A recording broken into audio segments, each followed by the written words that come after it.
But 3 seconds in cutting to a B cam and then a C cam, like now it's more interesting, even though it's essentially the same thing and not that crazy. But you want to have good pacing. Typically having a payoff at the end keeps them, right? Last sleep circle wins 10 grand. If there is a low moment halfway through, you're going to watch to the end because you want to see who wins the 10 grand. So having a good payoff at the end. How do you keep viewers watching and, you know, happy with the video? I would say just give them why they clicked, tell them why they should watch, and then just stick on topic. Like that right there isn't even super complex, but that would already put you in the upper echelon of YouTube. It's hard for a lot of people. For whatever reason, like they just drag it out. A lot of vlog channels do it. It's like eating $100 ice cream, and they'll be like, I'm gonna eat $100 ice cream. But first, and then it's like earlier in the day, and it's just stuff that has nothing to do with what you clicked on. It's like them birthday shopping for their mom. And it's like, that's not why I came here. Now, if you're looking to grow your YouTube channel, I gotta tell you about this before we get into the rest of Mr. Beast Genius Advice. And that is that we at Think Media are doing a free YouTube challenge to help you grow your first 1,000 subscribers on YouTube or make your first $1,000 on YouTube. To sign up for free, all you have to do is go to tube1kchallenge.com or check out the link down in our description. During this free challenge, Sean Cannell, the founder of Think Media, is going to be showing you guys how to grow your YouTube channels and make money online with YouTube. So click on the link to sign up today or to check out what our next challenge is going to be. Okay, let's get back into the video.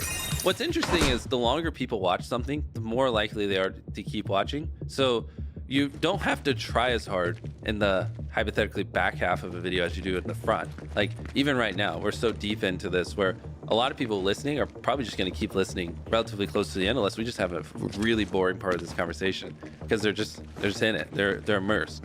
And so a big, like, to really boil it down to a simple level, you just want to get people where they're immersed in the content and then just kind of hold them there. The thing is, it's all knowledge. It really is. And like every time I say this, people debate it to the end of time on Twitter, but I don't care. Like I could start a new channel tomorrow with not using my face or my voice, like without ever promoting it, and in 6 months have 20 million subscribers. I just could. Yeah. It's purely knowledge. Like if you knew what I knew, you could get 10 million views a video and you could get 10 million subscribers no matter where you are right now within 6 months. It really is just knowledge. And I can already tell you 90% of the people watching, they don't agree with that. They don't. And everyone has excuses and they're always like, nah, YouTube just doesn't work like that, Jimmy. You don't understand. But I mentor a lot of people. I see it even to this day. I still see it all the time.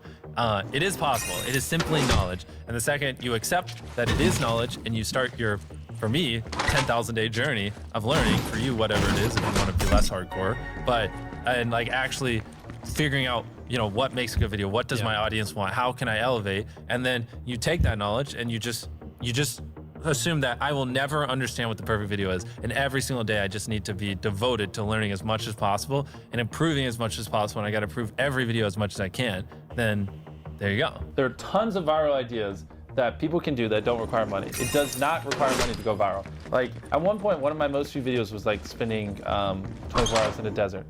We just grabbed a tent and some stuff and we went in the desert. And it got like 60, 70 million views. I have so many videos where we spent hardly any money, like the no food one, or I'd have to pull up the channel and go through it, that have gotten tens of millions of views, and they would have gotten 10+ million views even on a small channel. So people who say, oh, well, I could be Mr. Beast if I had money. Well, A, I didn't start off with money. I was poor, I had no money, and it took me like 7 years just to buy a camera, saving up from YouTube. And B, some of our most videos, literally, like anyone can do. The best way to get views, in my opinion, I think it's better to really focus on quality if you're a very small YouTuber, and you can upload a video a day and like all the videos be average, and like none of those videos will really stand out. None of it's like epic enough where like the algorithm's gonna go, oh, this video is good, like we need to spread it. I feel like a lot of small YouTubers, they just post like videos that aren't bad, but they're not great, and they just do that, and none of them ever pop off, so they never get an audience. Where it might be better to, like, you know, upload half or a third or even like a fifth of the videos, but make the videos you upload so freaking good that like the algorithm has to promote it, and that, you know, it has to find audiences for it, because it's such an interesting and good video. When you like set a consistent schedule and you're constantly having to upload videos that aren't as good as you'd like because you got to hit, oh, this Monday I said I'd upload every Monday, you know, like that's a dangerous trap, because then, you know, the viewers notice that the quality isn't as good and it makes them less likely to watch, and I think it hurts your longevity. A lot of times people, oh boy, it's like they think their videos are better than they are, honestly, and Tell them, Jimmy, tell them. I mean, they do, and you have to that, and they have horrible friend groups, because you really are like the type of YouTubers you hang around, and so like a lot of times I'm just like, what you're saying is wrong. Who told you this? They're like, oh, this guy, and it's like, well, they're wrong. It's not true. There's no such thing as a perfect video. Like, someone should always call you and shit on your video because it could be better. Like, that's because imagine if someone does that every video and you upload hundreds, if not 1,000 videos over the next 10 years, and every single time someone's critiquing you and you're applying what they're critiquing. Like, imagine the compound effect over that time span. It's invaluable. People think it's like, oh, well, it's all like CTR and stuff like that, but a big thing that everyone fucking underestimates is what was your experience with your last video? If people loved the last video of yours that they watched, they're more likely to watch your next one. For the YouTubers watching this, when people watch your video, they go, okay, that was good, but like that's enough of you for the day. Like it was all right? Whereas what you want is them to go, holy crap, that was crazy. Oh my God, what's that? Holy crap, that was crazy. Oh my God. And they watch 10 videos. That's what you're going for, that data can't describe. And like, I've never heard anyone talk about that, but that is it. That's how you get these high view counts, because people watch 10 videos, not one, you know? It's okay to draw inspiration from me, but just don't do what I do to a T. It's not like $1 versus blank. I'm the first person to do it. But I just, saw that format and I was just like, how can I do that 100 times better? Right. How can I put 100 times more creativity into it? How can I level up the editing by 100 times? How can I spend 100, blah, blah, blah. And that's always my mindset. How can I, if I get inspired by something, how can I do that, but 100 times better and make it my own? Whereas a lot of people are just like, oh, Mr. Beast did that. I'm just gonna do it. Yeah, how do I make a good thumbnail? How do I get people to click my video? You want it to be simple. You want them to be able to, when they're scrolling through their suggestion or homepage or whatever touch point, you want them to instantly be able to understand what you're conveying. And you want them to feel some type of emotion, you know what I mean? The way I like to phrase it is you want to make it so interesting or spike their curiosity or whatever emotion so much that 100,000 magics can stop a car, and it just looks terrible. And then with the new stuff, I know we zoom in a little bit so it's a little more visible and make things look better. Then magically it starts doing a little bit better because now people actually understand what it is, because I'm not as much of an idiot anymore. In 10 years, YouTube's going to be bigger than television ever was for culture, in America at least, in my opinion. And so I think a lot of people underestimate that, and I don't think people really understand just how to be one of the top creators on the biggest social media platform, and that will also be the biggest. When you create an account on Xbox, they have this thing where it just gives you a random gamer tag, and I was just like, Mr. Beast, this sounds cool. Oh, crap! I've never go, you freaking orange square! Go. No. During that time, he was kind of trying a bunch of different things. What is going on, guys? I have kind of a mini rant for you guys real quick. We started making commentary style YouTube videos, which is you have somebody playing a video game and then you're just talking over it, giving your opinions about stuff. I don't want to give YouTube tips or anything because I'm not a big channel by any means. He started doing that for a while, which kind of turned into a new series that he started where he was talking about YouTubers and how much money they make. What's up, guys? PewDiePie is getting around 7.5 million views per day, which is around 13. I went from 180 pounds down to 139. I remember 139 because that was my lowest, which at 6'2" was a frail little twig. I mean, I barely could get out of bed. I had no energy to do anything. I didn't even want to go to school. And I just hated my life back then. It was really miserable. He didn't have an ability to hold down any food. It was months and months and months for us to figure out a treatment plan so that he could start eating again. Playing baseball was pure torture, especially with the medicine I was on. I was always throwing up behind the dugout, and I always had to go use the bathroom a bunch during the games. I probably would have tried to play baseball in college, but because of Crohn's, it definitely changed the trajectory, and I was like, all right, I'm done with that. And then I just went all in on YouTube, and I was beyond obsessed. Hey, you, subscribe. Me being shy and not liking talking and not having much confidence were such a big obstacle. I'm just kidding. But despite that, I still just did it just because I just wanted it so bad. Have a good day. I don't know. This is my trailer. Kind of sucks. That was like, you know what? Like, I don't like talking to people, but I just really like making videos. So as weird as that sounds, so I just got to get used to it because this is just kind of what I enjoy doing. So I'm gonna try to commit myself to making a video every other day for the next 3 months and just see where my YouTube channel goes. At first, it seemed like a hobby, but then he wouldn't want to go to the movies. He wanted to focus on filming a video. And like when I started hanging out with him, filming more videos with him, I understood that for him, like this was like, he's obsessed with it. Like this is what he wanted. Look at it, quadruple digits. Why does this guy have 2,000 subscribers? And why am I speaking in third person? 3,000 subscribers! I've always told myself, when I hit 10,000 subscribers, I will tell my mom that I do YouTube. When I first started making content, I definitely did not tell my mom. And that comes back to me just being super shy, and I just didn't know how she would react. So for the first few hundred videos, she had no idea, and she always thought I was just talking to someone in my room. You know that chick from Twilight that can read minds? I'd be walking past his room and he'd just be talking to people on the computer. Well, I'm her cousin, and I can read minds as well. I thought it was the people he was gaming with. I thought it was baseball friends. I thought it was people from high school. Never, ever did I connect that he was actually doing YouTube videos. Surprise! One time I was being really loud when filming, and she actually told me, you shouldn't hang out with that person anymore. I was like, yeah, Mom, I'll make sure not to hang out with him anymore.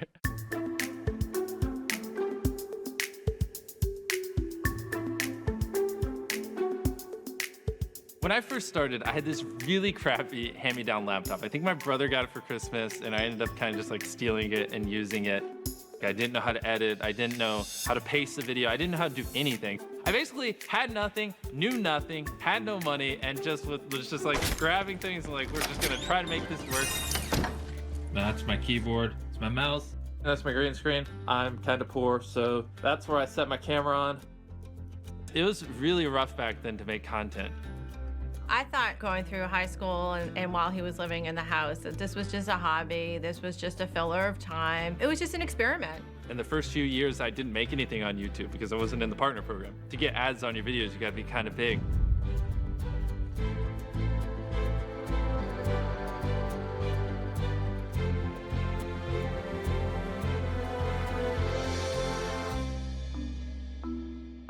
The next few years, it was collecting scraps to buy decent equipment. Sorry, my hand's shaking. And the Windows phone I had, Windows Phone sucked. It was like 480p. It didn't even make sense. It looked like you were rubbing sandpaper on the lens. I had to save up for months to buy a microphone so it would stop making people's ears bleed. This is my Galaxy tablet. It's a piece of crap. And then I had to save up for practically a year to buy a computer that didn't crash when I was editing. And then after that, I managed to convince my mom or my dad, someone, to give me like a used iPhone. And that's when it changed. See this right here? This describes the old Mr. Beast. I saw the drive in him come to be when he first started doing the in real life, the IRL videos. So when him and Chris started interacting, that's where I saw the passion come out. Mom, you lucked out. You're gonna have a lot of toilet paper and saran wrap. We should burn this. The main goal of the channel was to just make people laugh. Can't wait to ride in this bad car all the way to Raleigh, Jimmy. Yeah, we're taking the deal.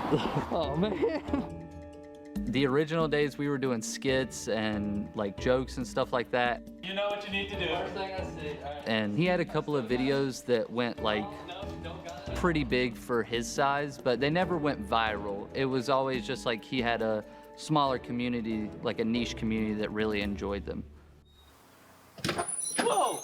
Dude, a new monitor! A lot of my earlier videos, they sucked because I just wasn't entertaining back then. I was stupid. Every night before bed, I'd just be like, it sucks. It's a lot of work, and I feel like I'm not getting anywhere. But if I just do it long enough, eventually, eventually I'll figure it out.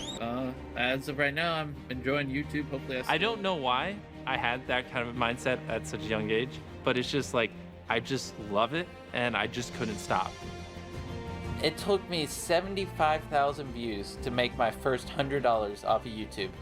I'm making around $30 a month. I've just always felt pulled to it. I don't understand. I don't get it. Just thinking about possibly being a YouTuber one day was enough to keep me happy. Why do I have to keep on doing this? At that point, I didn't really take it too serious. I found it as a way to just hang out, have fun. Even when the videos were getting like 3, 4, 5,000 views, which at the time to me, that was incredible. I didn't ever think they would get that many. I still was like, this is fun. I enjoy doing this, but I don't think this is ever gonna become like a thing. I made a mistake.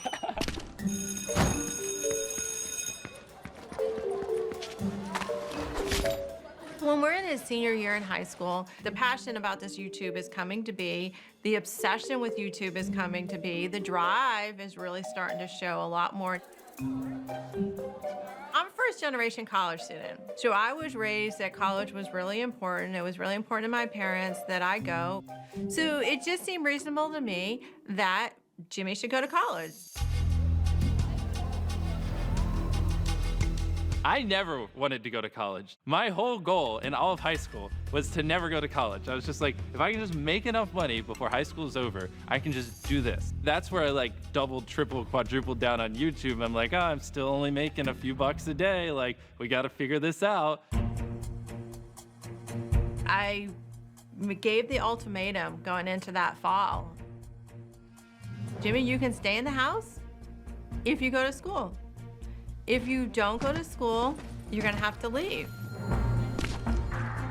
So I went, but I just stopped going to classes and I just didn't tell my mom. And I would film videos while I was at college is what I would tell her. But somehow when I got there, maybe I just got a big spark of motivation and went harder. But that's when things actually clicked and like my viewership did start going up quite a bit.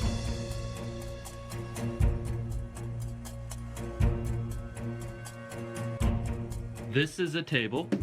I'm gonna take these plastic knives. I'm gonna cut all the way through it. So like in that first month of college, I did start making enough money to move out. Probably like $1,000 a month or something. That's when I didn't hesitate. I was like, I'm done, I'm not going. I'm like calling Chris, I'm like, Chris, we're moving in together. He's like, I don't know if I can afford it. I'm like, I got you, I just need to move out.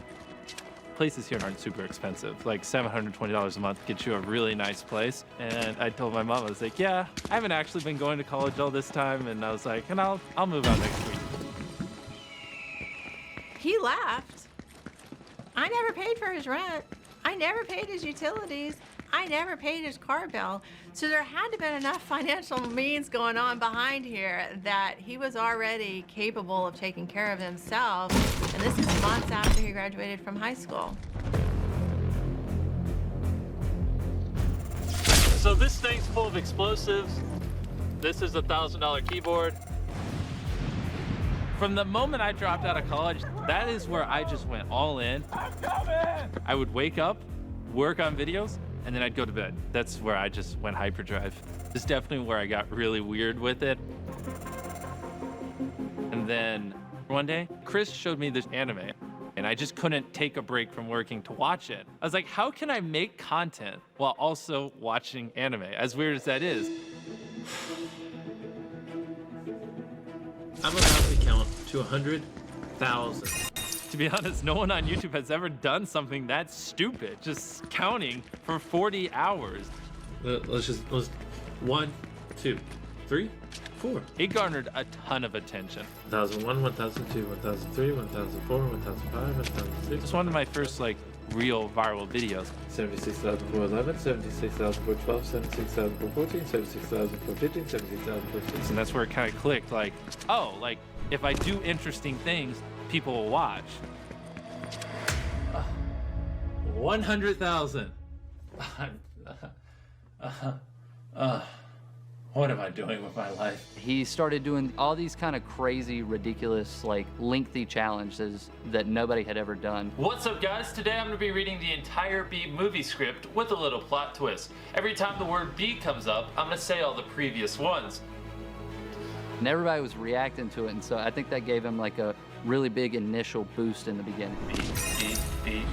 B. And that's when I kind of just realized that, like, if I really go all in, I really be creative and unique, and I do things that just no one else would do because they're so hard and take so much effort, right?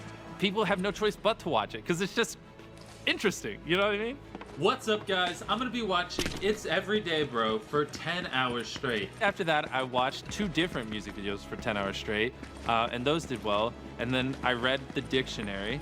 Masterpiece, mastery, masthead, mathematic, masthead, masterpiece. I spun a fidget spinner for 24 hours, and I actually broke the world record on that one.